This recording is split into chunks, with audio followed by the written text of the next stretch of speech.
This happened a few years ago with my friend June when we were maybe 17 or 18. I'm 23 now. We were out driving around late at night on country back roads. We were teenagers growing up in a rural area, so going for a drive was one of the main ways we passed the time. We were both into goth stuff and witchcraft at the time, so we pulled off the side of the road to walk around a small graveyard in the woods. It was impossible to see at night, but we'd gone there a few times the day before just to hang out. The whole area is heavily forested, but the path to the graveyard is short. It's right next to the road, just barely hidden in the woods. Anyways, we started slowly on the small loop that takes you around all the gravestones, using our flashlights to read the names and look at the carvings of the stones. I was very comforted by graveyards and the night at the time, so I was honestly very relaxed, and we mused about ghosts and death and whatnot as goth teenagers do. About halfway around the loop, at the furthest point from the car, June got my attention as she'd noticed a light in the woods. It looked far away, like it could have been a car on the road, so we turned away and kept walking. However, about 30 seconds later, she got my attention again, and the light was much closer and obviously quickly moving towards us, and then I heard the sound of someone crashing through the woods. It was obviously someone with a flashlight making a beeline toward us, and we backtracked and ran to the car. I unlocked it and climbed into the driver's seat, turning the car on as fast as I could, and right before the lights came on, this huge grisly-looking man, dressed head to toe in camouflage, carrying a huge crossbow and wearing a headlamp, busted out of the foliage and was coming right for the car. He has this manic look in his eyes that just made me want to escape this even more, and I reversed as quickly as I could and peeled out of there. We didn't stop driving for a while. Even though we never saw him following us after we drove off, we both couldn't shake the feeling that we were being followed. Finally, I think we both got too tired to stay out any longer, and we went back to our houses, but I still constantly think about how quickly he got to us. If we hadn't sprinted right when we did, he would have caught us as we were getting into the car. I literally slammed my door about a second before he came barreling out of the woods towards us. Plus, the fact that there are no houses nearby.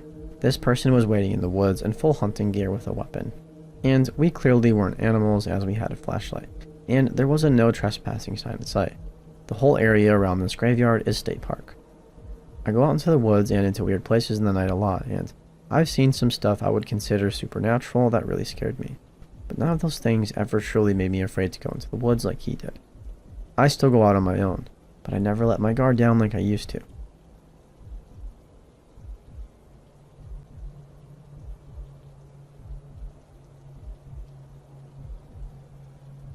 So, this started on one of those meet new friends apps. I'm not just a huge loser, I swear. I moved to my current city during the pandemic and have a work from home position, so it just hasn't been the prime circumstances for a social life. I matched with this random girl that we'll call Annie. I can't remember if I saw her first or vice versa. Honestly, I was paying more attention to the profiles than the pictures, and she seemed okay. Spirituality came up somehow. I can't remember how this happened either, and to be fair, it could have been either of us. I've recently been more seriously following Norse paganism, but it wasn't something I was seeking to explore with other people. It's mostly a private thing, not to mention my own beliefs are more metaphorical. But that doesn't mean I'm close to the experience entirely. So when she mentioned having an LGBTQ neurodivergent pagan femme coven, I was like, okay, wow, that's either very specific or very broad, but hey, why not? Maybe it'll be fun. So we agreed to meet first before I went to the event. One weird thing that stuck out in our text conversation was that her partner was in some bizarre Scientology rehab. At first, I assumed this was a place where one recovers from Scientology. But I did ask her if her partner was a Scientologist. I didn't get an answer. We only met for an hour to have coffee. I think more red flags would have popped up if we had more time, because the little things that went off on my radar were things that weren't that weird. Like they were explanations, or I decided to give her the benefit of the doubt, and my dumbass didn't ask again about the Scientology thing.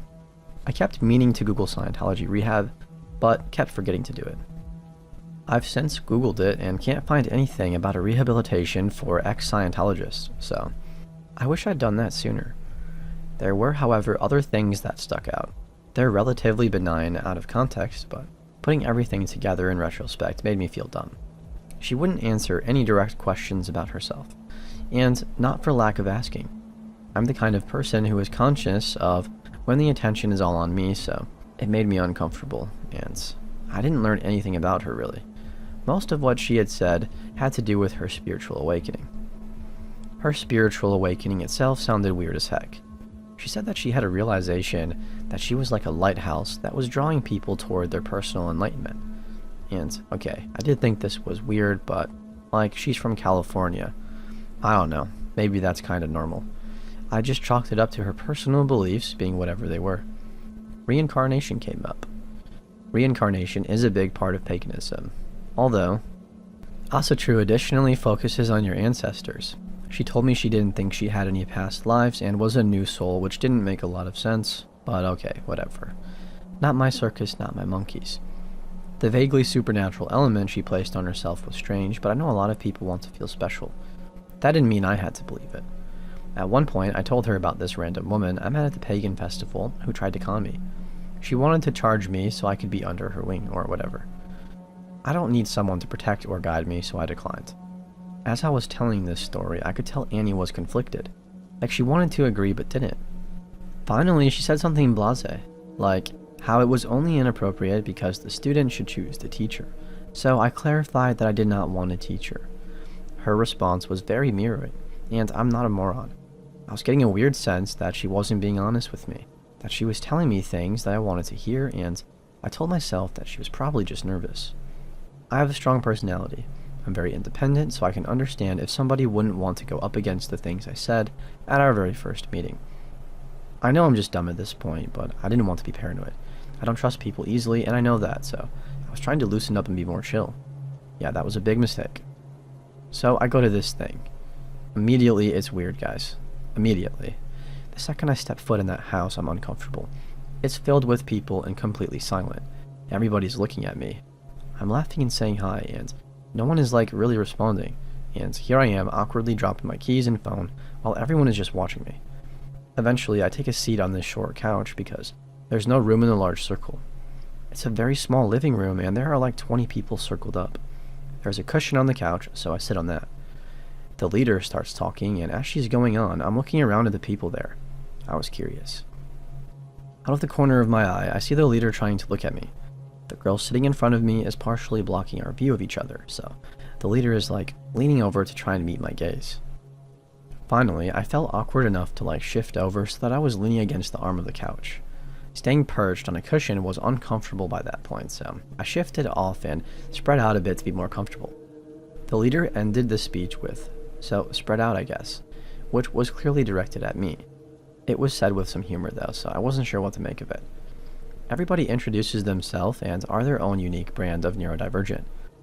I'm ADHD, but I guess I don't subscribe to labels beyond the requirement to stay medicated.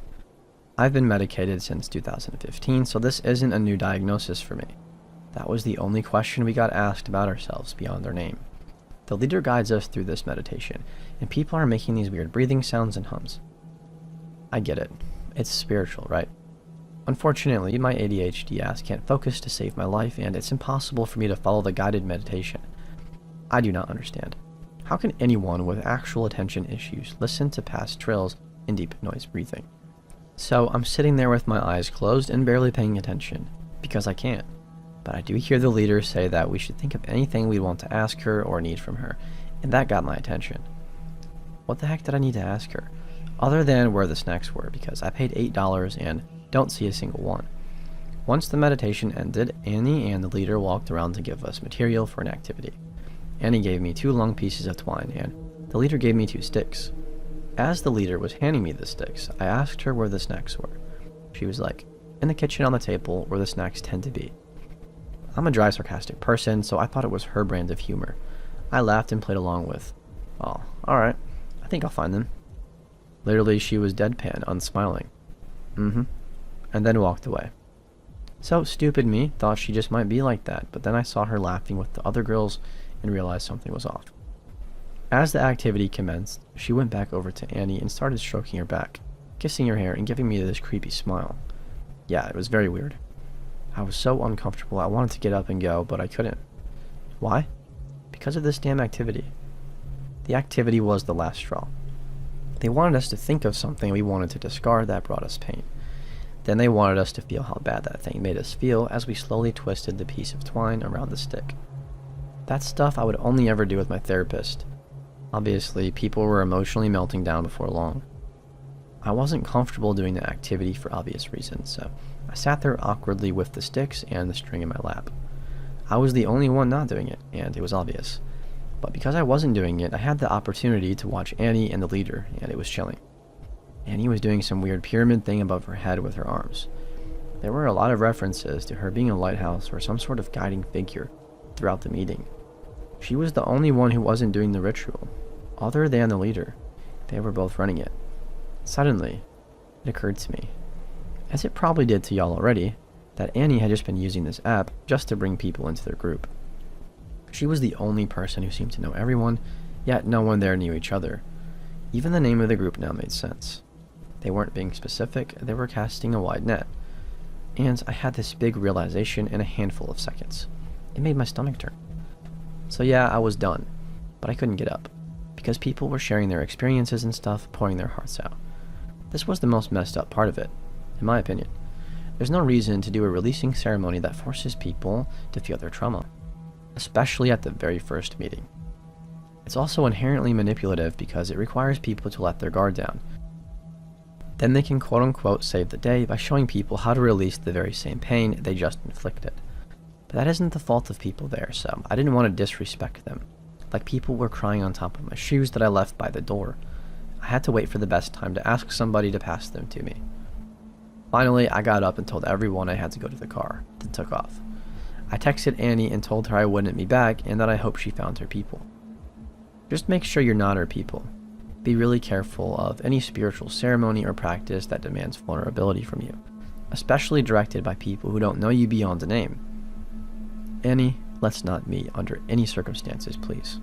And if y'all ever hear the term neurodivinity, run. If ADHD made me divine, then I'd be on my 94th incarnation by now.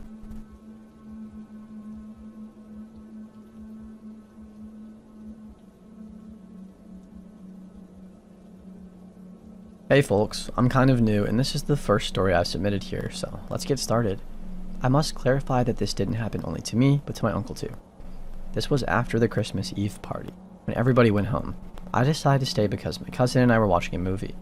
My uncle, who used to walk his dogs into the woods next to a park, went out to take them out. Before this, my aunt told him not to do that because it was too dark out there.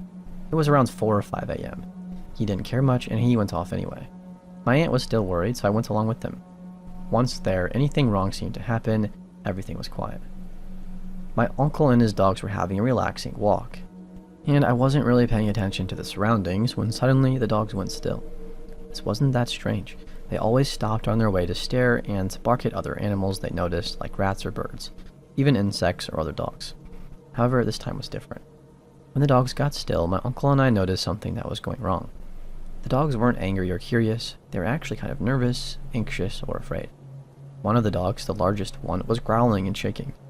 As my uncle started to get worried about the situation, we heard it. People in the woods. We didn't see how many because of the darkness, but they were saying something. We all gather here, by the blood of incomprehensible, we incomprehensible, the in thy incomprehensible, etc. As my uncle and I heard that, he yelled for his dogs to follow him out of the woods. As we all left, he turned his head back and he only saw a slight movement of branches and shrubs, perhaps because these people were trying to hide. After all that happened, he hasn't walked his dogs near these woods, nor when it gets dark. So, to the strangers in the woods, let's not meet.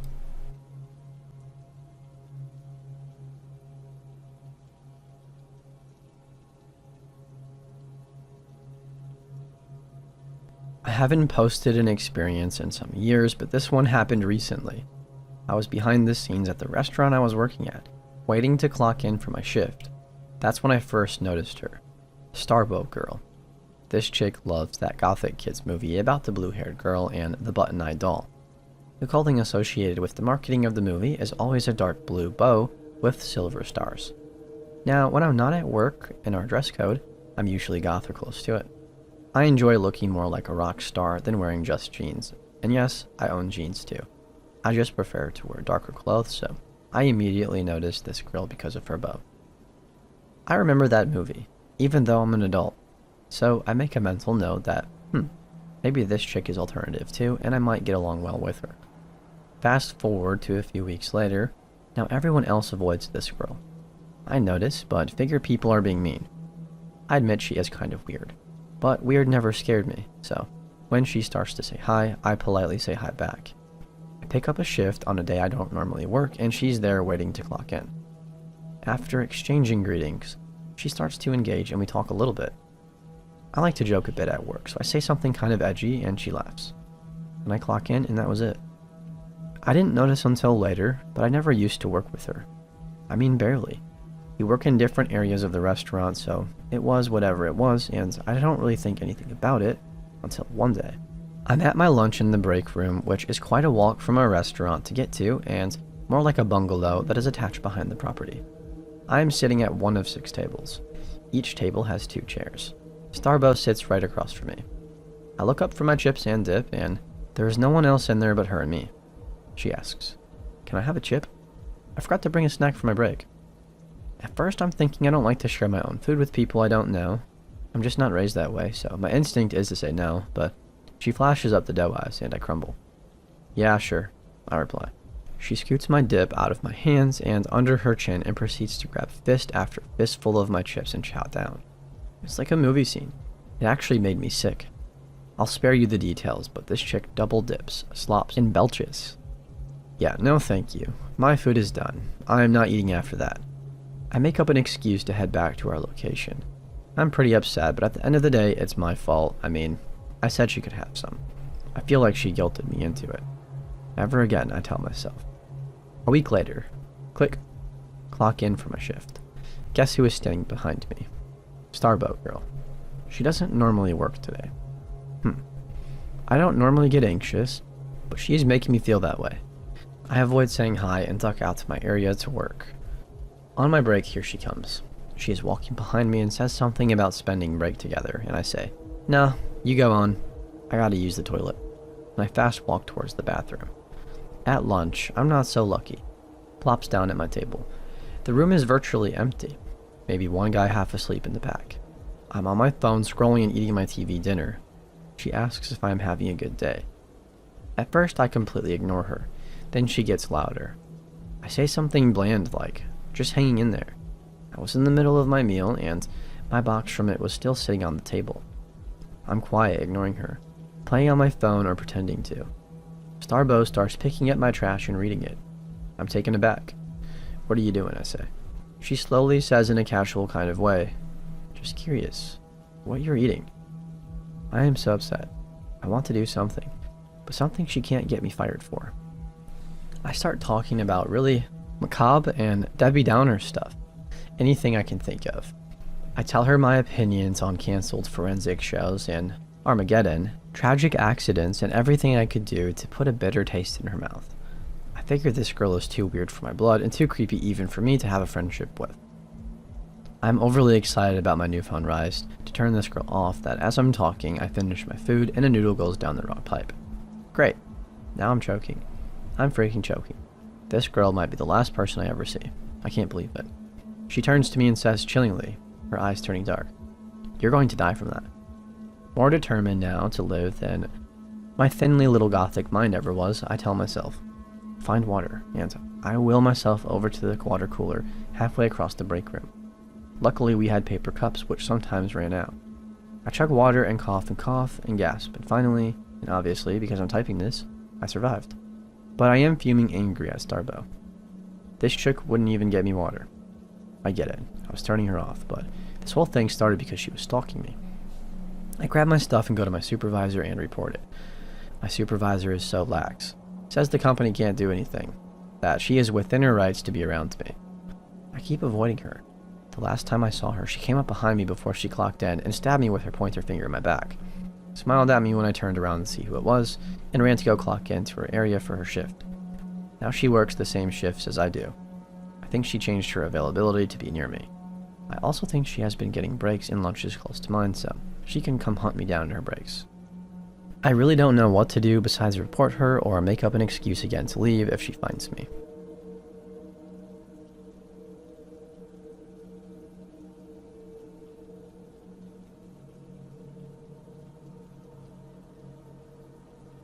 Back in 2008, I was a student planning to go to university and needed some extracurricular stuff I could put on my entry applications. As most UK students know, one of the best to have on there is the Duke of Edinburgh Award. As part of this award, you have to embark on an orienteering expedition, basically a long trek through woodland and rural villages, following nothing but a map and a compass. No GPS allowed. It is a teamwork experience, and you camp and overcome hurdles together. Anyways, I was out of shape at the time, and so my uncle volunteered to take me out of the middle of nowhere to get some idea of what orienteering was like. We didn't stay out overnight like what I would have to during the real thing, but we hiked maybe 10 miles through woods in a small village in pretty abysmal weather. By the end of the journey, we were soaked to the bone and pretty miserable, looking forward to getting back to the car and heading home. For the last part of the journey, we were on a dirt trail heading uphill with bushes and trees on either side. We were marching onward in silence at this point when all of a sudden there was a rustling in the foliage to our left. From behind a large bush stepped an old man in a black suit with a red bow tie and dress shoes. He looked late 70s, early 80s, very pale with liver spots dotting his face, and a gray/white comb-over. I was instantly weirded out. Who dresses like that to go into the woods? The instant thought seeing a guy his age out there in those clothes in those weather conditions was, this guy's lost his marbles. There was something else that took me an extra moment to notice, though. That absolutely puzzled me. The guy was bone dry, didn't even have mud on his shoes. We stopped in our tracks and just stared at the man for a moment, who appeared to be as frozen and shocked at seeing us. My uncle made the first move, taking a step towards him, asking him if he was okay. The old man continued to stare for a moment, not moving even a twitch, then became suddenly very animated. It was like he suddenly snapped out of a trance. He started flailing his arms wildly, saying something awful had happened, that a good friend of his needed help. He began walking backwards into the woods, motioning for us to follow him, which we did. We started off at a brisk walk and then escalated to running as we struggled to keep up with the man. After about a minute, he disappeared ahead of us, but we could hear him, so we continued to follow the noise until we reached a huge slope.